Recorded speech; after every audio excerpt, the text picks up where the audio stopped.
말씀 나누기 전에 광고 하나 드립니다. 오늘 저녁에는 성금요일 성찬 예식으로 모입니다. 그래서 저녁에 다 본당으로 오셔서 금요 예배와 함께 성찬식에 참여하시기를 바랍니다. 오늘 우리에게 주신 하나님 말씀은 누가복음 23장 44절부터 49절까지 말씀입니다. 누가복음 23장 44절부터 49절까지 말씀을 저와 여러분들이 한 절씩 교독으로 받들어 읽겠습니다. 때가 제6시쯤 되어 해가 빛을 잃고 온 땅에 어둠이 임하여 제9시까지 계속하며 성소의 휘장이 한가운데가 찢어지더라. 예수께서 큰 소리로 불러 이르시되 아버지 내 영혼을 아버지 손에 부탁하나이다 하고 이 말씀을 하신 후에 숨지시니라. 백부장이 그 된 일을 보고 하나님께 영광을 돌려 이르되 이 사람은 정녕 의인이었다 하고 이를 구경하러 모인 무리도 그 된 일을 보고 다 가슴을 치며 돌아가고 그에서 따라온 여자들도 다 멀리 서서 이 일을 보니라. 아멘. 네, 오늘은 성금요일로 지키는 날입니다. 우리 주 예수 그리스도께서 십자가에 달려 돌아가신 날입니다. 우리가 이 날을 귀하게 여깁니다. 그것은 단순히 이 누군가 세상을 떠난 이제 일상적인 기일이 아니기 때문입니다. 오늘 우리가 이 금요일을 특별하게 중요하게 여기는 이유는 이제 너무나도 많아서 이 십자가의 의미, 예수님의 고난과 죽음의 의미를 이제 성경 특별히 이 바울의 서신서에서 이제 많이 우리에게 알려주는데요. 뭐 거기까지 가서 읽지 않는다고 하더라도 오늘의 복음서에서 지금 이것이 왜 중요한가 하는 것은 그 우리 예수님께서 십자가에 달려 돌아가실 때 일어나는 여러 가지 사건들을 통하여서도 알 수가 있습니다. 먼저 첫 번째로는 이제 우리 예수님 십자가에 달리시고 돌아가시는 그 시간 속에 예수님 주변의 여러 가지 상황의 변화라고 할 수가 있겠는데요. 44절에서 보시게 되면 때가 제6시쯤 되어서 해가 빛을 잃고 온 땅에 어둠이 임하여 제9시까지 계속하였다라고 합니다. 일단 성경에서 말하는 이 6시는 낮 12시 정도 되는 시간이고요. 제9시까지라고 하면 오후 3시라 오후 한 3시간 정도 되는 시간이라고 할 수 있습니다. 이 시간은 뭐 일반적으로 특히 봄날의 오후에 낮이라고 하면은 가장 이제 환한 시간이 될 수가 있는데 이 3시간 동안에 갑자기 이제 해가 빛을 잃고 온 땅에 어둠이 덮였습니다. 뭐 실제로 이제 해가 빛을 잃었다기보다는 이제 검은 먹구름이 세상을 덮는 바람에 해가 빛을 내어도 그 빛이 땅에까지 닿지 않는 상황이라고 볼 수가 있겠는데요. 뭐 저는 이런 경험이 이제 살면서 아주 드물게 경험되었던 적이 있습니다. 물론 갑자기 멀쩡했던 낮이 이렇게 캄캄한 밤처럼 변하는 건 아니겠지만 어느 순간 비가 내리기 위해서 이제 먹구름이 아주 짙게 깔리게 되면 정말 밤같이 캄캄한 느낌이 드는 낮을 경험했던 적이 한 두어 번 기억에 남아 있는데 아마 그런 상황이 아니겠는가 하는 생각을 하게 됩니다. 이것이 뭐 어떻게 일어난 자연 현상이 되었건 아니면 이제 기적적인 상황이 되었건 이 멀쩡한 날에 갑자기 왜 이 시간 동안 그것도 뭐 잠깐도 아니고 긴 시간 동안의 어둠이 덮었겠느냐라고 하는 질문을 할 수밖에 없지요. 그것은 우리 예수 그리스도께서 고난을 당하시고 십자가에 달리시고 죽기까지 이제 그 긴 시간 동안에 고통을 당하시는 시간이 있습니다. 아시겠지만 우리 예수님이 십자가에 달려 돌아가신 거는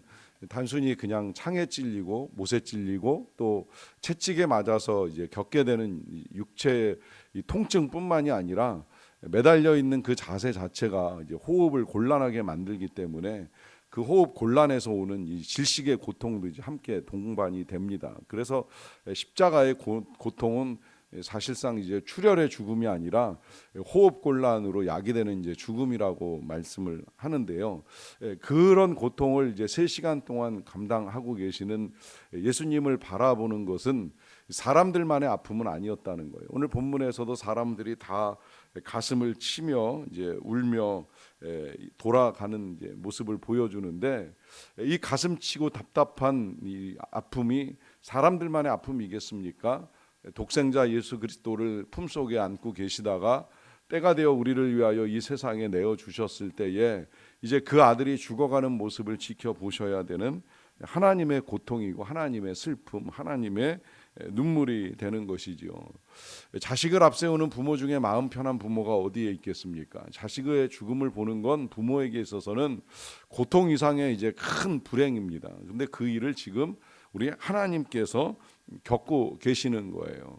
자기 아들을 십자가에서 죽게 하시는 이 아버지의 아픔인 것이죠. 어떻게 보면 이제 이것 때문에 팀 켈러 목사님께서 이제 우리 하나님을 탕부 하나님이라고까지 표현을 했는데 거룩한 사랑을 지금 낭비하고 있다는 것입니다. 저는 이 부분이 너무 안타까워요. 하나님은 이제 그렇게까지라도 하시면서 아들을 십자가에서 죽게 하시는 이 고통스러운 순간들을 견디어내시면서 아버지 하나님의 용서와 사랑의 은혜를 지금 보여주시고 베풀어주고 계시는데 문제는 그 사랑을 받는 사람들이 그 사랑을 잘 모른다는 거예요. 대부분의 사람들이 모르고 안다고 해도 대충 알고 적당히 알고 어느 정도 알지 그 사랑이 정말 무지무지하게 크다는 사실을 알게 되면 실은 하나님 앞에 더 구할 것도 없고 원망할 것도 없고 바랄 것도 없는 거예요. 이미 하나님이 사랑하신다는 증거 다 보여주셨으니 이제 그 사랑 믿고 그 사랑 신뢰하면서 그 사랑 전하고 그 사랑 나누며 살아가면 되는 거거든요. 그럼에도 불구하고 우리가 여전히 하나님을 향하여 원망이 쌓이고 불평이 쌓이고 하는 일이 벌어진다고 한다면 이거 정말 우리가 십자가의 사랑과 은혜를 어느 정도 알고 있는가 하는 것을 다시 생각해 볼 문제이거든요. 그토록 우리는 무지하고 어리석다는 것을 말씀드리는 것이고요. 그럼에도 불구하고 그런 우리를 향하여 아들을 내어주시고 그 아들의 피를 다 쏟아서 우리를 용서하길 원하시는 하나님의 사랑은 낭비같이 보일 수밖에 없다는 의미입니다. 이와 동시에 이제 일어나는 사건 하나는 45절인데요. 성소의 휘장이 한가운데가 찢어지는 역사가 나타나게 되었습니다. 이 사건도 이제 너무 특별하다 보니까 여러 복음서가 이 내용을 기록을 하고 있는데요. 이유가 있지요.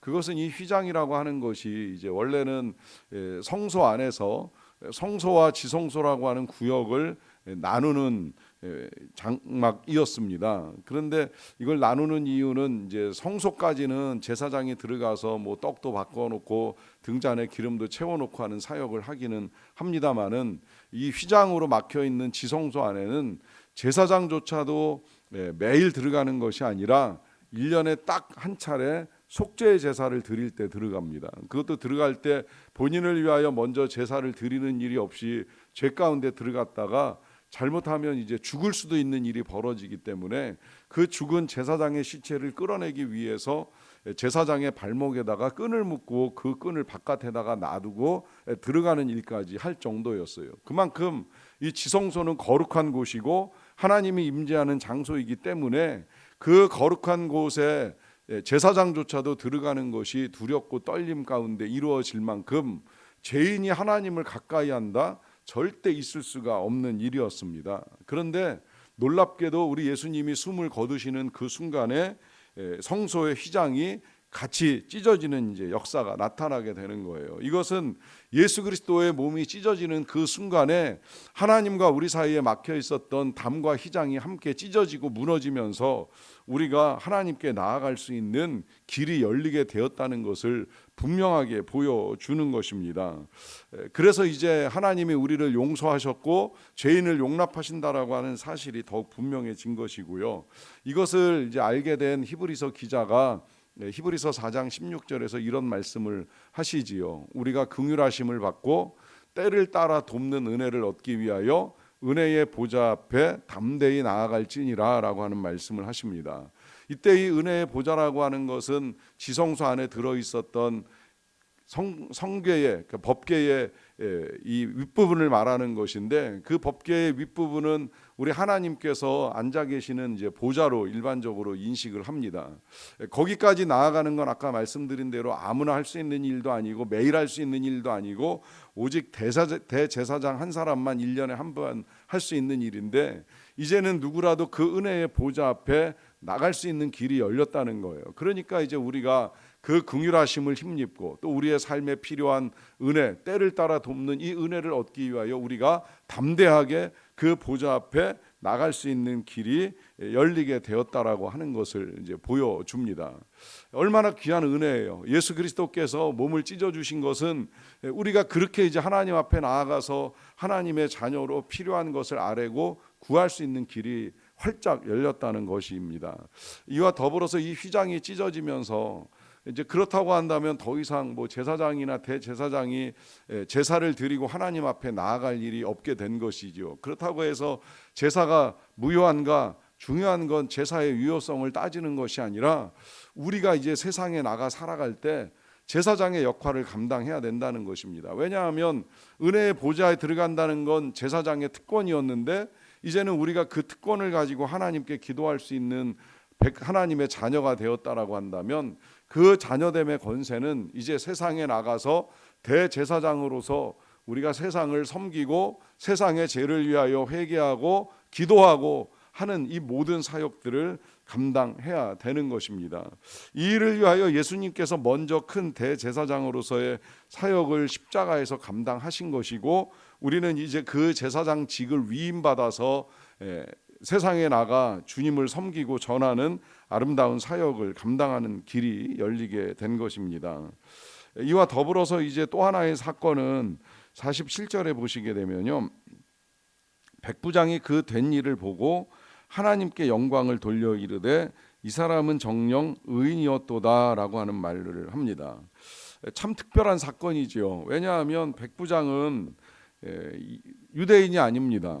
이방 군인 중에 이제 리더에 속한 사람이었습니다. 그 사람이 어떻게 보면 예수님의 이 모든 이제 처형 과정을 지켜보고 감독한 사람이라고 할 수 있겠는데 이 사람이 이 모든 일련의 과정을 다 지켜보면서 놀라운 선포를 합니다. 그것은 우리 예수님이 정령 의인이었도다라고 하는 선포입니다. 그러니까 지금까지 빌라도도 헤롯도 심지어 많은 유대 군중들도 인정하지 아니하였던 예수님의 의인되심, 예수님의 죄 없으심을 이방 군인이 지켜보면서 고백을 하는 거예요.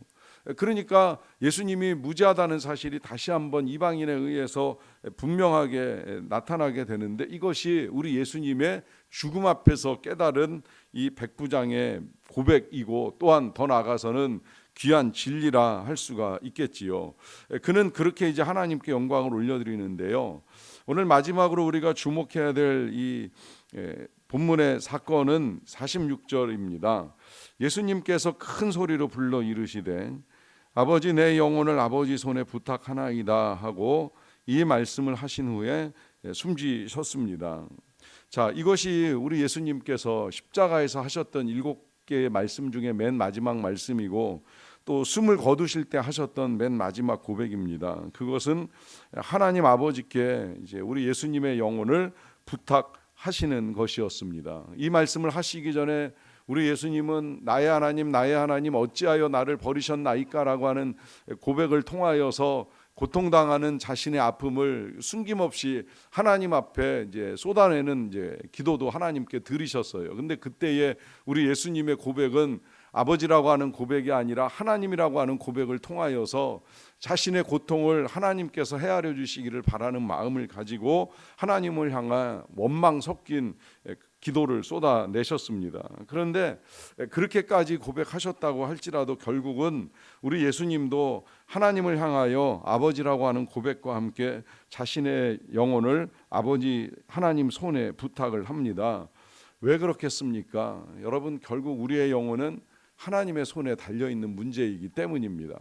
우리가 이 세상을 살아가면서 자기 자신을 위하여 기도를 드릴 수도 있고 하나님의 도우심을 구할 수도 있는데 많은 경우에 우리는 우리의 생각이나 기분이나 마음에 따라 감정에 따라 판단하고 결정하고 행동할 때가 많잖아요.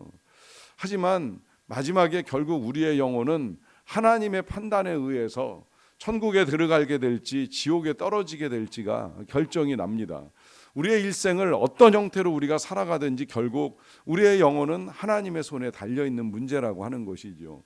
이 사실을 오늘 우리 예수님께서 마지막으로 숨을 거두시면서 우리 모두에게 보여주십니다. 예수님의 영혼조차도 하나님의 손에 의탁할 수밖에 없는 우리 하나님이 만물의 주제이시고 만물의 주권자이시라고 하는 사실이지요.